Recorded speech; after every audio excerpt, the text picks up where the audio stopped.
আমরা দু একজনের কথা বলেছি যে কিছু কিছু সমস্যা মানে কিভাবে কাজ করবে, কি হবে, এবং মাননীয় প্রধানমন্ত্রী আমাদের কিছু নির্দেশনা দিয়েছেন।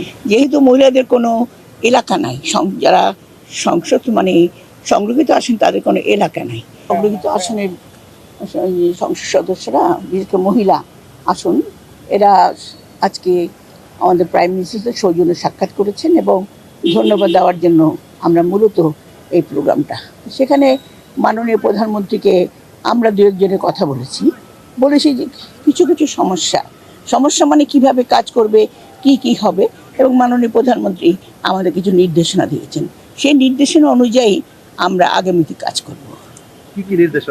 কি নির্দেশনা মানে কি আপনারা তো জানেন, একটা এলাকার সংসদ সদস্য হলে পরে যেহেতু মহিলাদের কোনো এলাকা নাই, যারা সংসদ মানে সংরক্ষিত আসেন তাদের কোনো এলাকা নাই, কাজেই সেখানে আমরা কিভাবে কোন এলাকায় কাজ করব কিংবা কোথায় কাজ করব সেই নির্দেশনা আমাদেরকে দিয়েছেন। কি কাজ করবেন এরকম কোনো নির্দেশনা? কাজ তো ধরেন একটা পলিটিক্যাল নেত্রীর কি কাজ থাকতে পারে, একটা সংসদের কি কাজ থাকতে পারে, সকল কাজের মধ্যেই তো আমার পলিটিক্সটা প্রধান।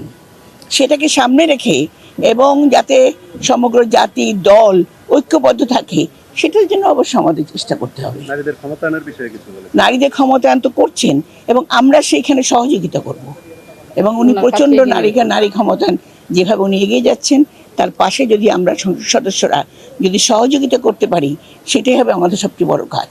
প্রধানমন্ত্রী যেটা বলেছে যে ওনার যে মানে পরিকল্পনা রয়েছে সেটা বাস্তবায়নের ক্ষেত্রে আপনাদের কোনো অবশ্যই আমরা ভূমিকা রাখবো।